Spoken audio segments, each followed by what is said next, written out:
اور میں تو پاکستان کی بات کرتا ہوں.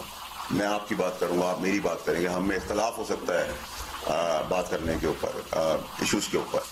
دیکھیں, گھٹیا ویڈیوز کا میں قائل نہیں ہوں, وہ تو میرے فون میں بہت بھری ہوئی ہے, لیکن اس میں میرا انٹرسٹ نہیں ہے, کیونکہ کسی ذاتی زندگی کا فیصلہ اللہ تعالیٰ نے کرنا ہے, میں نے نہیں کرنا.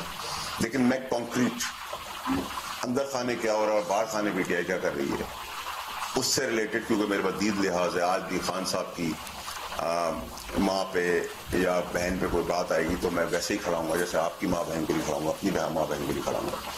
لیکن یہ سچویشن کے اندر میں میرا بھی جو مقصد ہے وہ یہ کہ میں اعلان کر رہا ہوں, میں کوشش کر رہا ہوں, میں آپ کی توسط سے کر رہا ہوں کہ کس طرح قتل و غارت رک جائے. لیکن اگر آپ نے اسٹیٹ کی ریٹ کو چیلنج کرنا چاہتے ہیں پھر چیپٹر کلوز ہے.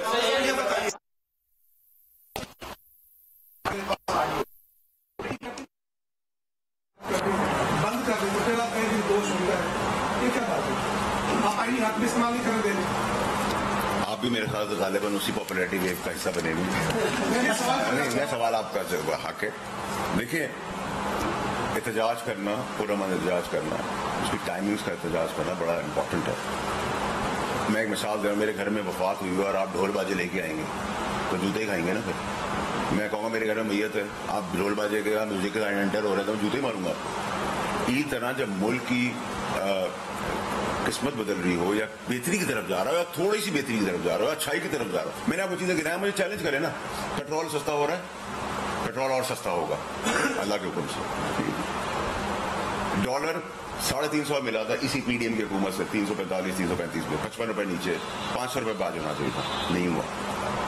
آئی ایم ایف کا پلان ہو گیا, 9 سینٹ کی بجلی آپ کو انڈسٹری کو ملے گی, انٹرسٹ ریٹ نیچے گر گیا ہے, کرنٹ اکاؤنٹ ڈیفیسٹ بیلنس پر آ گیا ہے, ریکارڈ ریمیٹنسز, غریب جو بچے مزدور ہمارے بھائی لوگ وہاں کما رہے ہیں وہ سب بھیج رہے ہیں, انٹرسٹ ریٹ کم ہو رہا ہے. پیٹرول جب سستا ہوگا تو مہنگائی کم ہوگی, مہنگائی کم ہوگی تو شاید مجھے آپ کو اتنی پرابلم نہ ہو. لیکن لوگوں کو ہے کہ وہ 3 روٹی کی جگہ 2 روٹی لیتے ہیں, 2 روٹی کی جگہ 1 روٹی لیتے ہیں. غربت تو آپ اس ملک کے اندر دیکھیں. میں یہ نہیں کہہ رہا کہ دودھ کی نہریں پی ٹی آئی نے بہائی تھیں اور نون لیگ نے بہائی تھی اور سو اینڈ سو فور سب نے پڑھائی, کسی نے نہیں کیا. یہ ایکسپائرڈ شیلف لوگ ہیں, ان سے آپ یہی توقع کر سکتے تھے, یہ جو توقع آپ کو ہے. لیکن ایٹ دا سیم ٹائم جس وقت میں آپ سے بات کر رہا ہوں, واللہ عالم 72 گھنٹے اگلے ہفتے پھر ایک پاکستان کے لیے بڑی خبر, گڈ نیوز آ رہی ہے, بہت بڑی خبر آ رہی ہے, اچھی بڑی خبر آ رہی ہے. پی ٹی آئی بھی اس کے اندر کرتی رہی کوششیں, دل کا زور لگایا سب نے. اگر ایس آئی ایف سی کا کریڈٹ ہے تو میں بتائیں نا میں کیا کروں, میں کیسے کہوں کہ یہ کریڈٹ ان کا ہے, ان کا جب ہے ہی ایس آئی ایف سی کا کریڈٹ. اور ایس آئی ایف سی کی جب بات کرتے ہیں, آج آپ کو ملک میں پہلے میرے اعتبار میں جب میں پارٹی میں تھا کون پیسے دیتا تھا, ملک کے کیوں لون دیتے تھے, فوج کے منہ کو دیتے تھے. ہمیں ہمارے اندر یہ الرجی جو کریٹ کی ہے پولرائز کر کے, ہر بات پہ گورنمنٹ سے بات کرو, پی ٹی آئی سے بات کرو. بھائی اس ہاتھ میں فرشتے ہیں, منہ سے بولنے کی جرت تو رکھو. فوج کی بات کر رہے ہو بھائی, کرو کھل کے بات. فوج کی اچھی چیز ہے سرائیں گے, غلط چیز ہے. کھڑا ہوا نا میں آپ کے سامنے, میری کوئی اوقات نہیں ہے, میں تو آپ سے بھی کمزور ہوں. لیکن فیض حمید کے آگے کھڑا ہوا نا جب وہ یونیفارم میں ڈی جی آئی سی کرسی پہ بیٹھا ہوا تھا, پریشانیاں جھیلی, ٹھیک ہے, اللہ توکل تھا. میں کوئی فرشتہ نہیں ہوں لیکن ایمان مضبوط ہے. 2 سال سے پارٹی چھوڑ کے بیٹھا ہوا ہوں یا نکالا گیا ہوں تو کیا ہو گیا, میرا رسک چلا گیا, میری زندگی چلی گئی, میرے لیے مشکلات ہو گئی, کیا ہو گیا, کچھ بھی نہیں ہوا.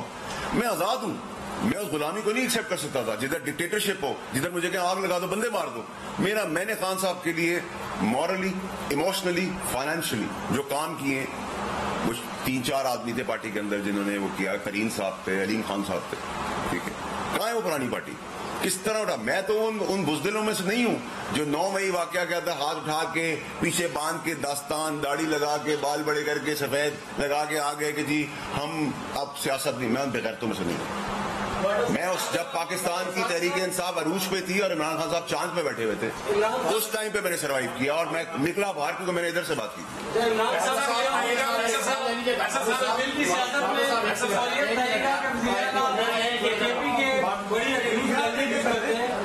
اس کے بارے میں آپ کیا کہیں گے؟ اے پی کے وزیر اعلیٰ ہے جو کہ بہت ابیوز لینگویج یوز کرتا ہے, اپنی سیٹ کو مس یوز کرتے ہوئے. دوسرا, آپ عمران خان کا قومی سیاست میں کیا مستقبل دیکھتے ہیں؟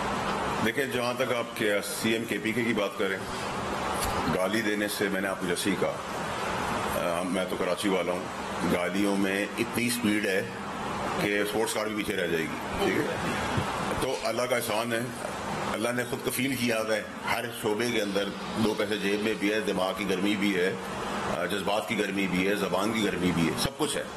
پرابلم یہ ہے کہ آپ گالی یا بد اخلاقی سے چیزیں ٹھیک نہیں کر سکتے۔ آپ مجھے سلام کریں گے، آپ کو جواب میں سلام ہی ملے گا، عزت دیں گے ڈبل عزت ملے گی، بدماشی کریں گے ڈبل بدماشی ملے گی۔ تو میں بہت محتاط ہو کے لفظ چن رہا ہوں، کیونکہ میں نہیں چاہتا میرے ساتھ آپ لوگوں کو پھر معافی تلافی کے لیے جانا پڑے، تو میں بڑا کلیئر ہیڈڈ ہو کے آپ سے بات کر رہا ہوں۔ میں آپ کو سمجھانا چاہ رہا ہوں، جہاں تک عمران صاحب خان صاحب کا مستقبل ہے سیاسی، جس سے روک رہا تھا ادھر تک وہ چلے گئے، اور اب جس ڈگر پہ جا رہے اس سے آخری کیل وہ ٹھوک رہے ہیں سیاسی کفن کے اوپر، اس کے بعد کوئی کمنگ بیک نہیں ہے۔ اس میں بڑی کلیئرٹی رکھیں، نہ فیض حمید صرف کورٹ مارشل نہیں ہوگا، جہاں آپ لوگ بھی ہنستے تھے کہ کچھ نہیں ہو رہا، کہ نہیں ہوگا، فلانا ہوگا، ہوا کورٹ مارشل بات رکے گی نہیں، سزا ہوگی، کیونکہ ملک سے بڑا کوئی نہیں ہے۔ اسی طرح عمران خان صاحب کا 190 ملین کا کیس ہے، یا 9 مئی کا کیس ہے، یا جو اب ہونے جا رہا ہے، اس کا پرچہ 302 کا جو لوگ کوئی اگر مرا خدا نہ خواستہ کس کے اوپر کٹے گا؟ انسٹیگیٹ کرنے کے اوپر، وائلنس کریٹ کرنے کے کس کے اوپر جائے گا؟ عمران خان صاحب اگر یہ کہتے ہیں گنڈا پور نے جو باتیں کی ہیں، میں کہتا ہوں غلط باتیں کی ہیں، میں کنڈیم کرتا ہوں۔ آپ لیڈر کو چونتے، آپ کہتے ہیں لیڈر ماحول دیتا ہے، آپ یہاں مجھے ماحول دے رہے ہیں کہ میں آپ میری بات سن رہے ہیں، اگر آپ یہاں آگ لگا دیں، مجھے گالیاں دینا شروع کر دیں، پتھر مارنا شروع کر دیں، تو میں کیسے بات کروں گا؟ تو مستقبل بلیک، کالا، کاٹا، یہی کل لے لو۔ یہ بتائیے کہ بلاول بھٹو زرداری صاحب نے جو ساتھیوں سے گفتگو کی، اس میں انہوں نے یہ کہا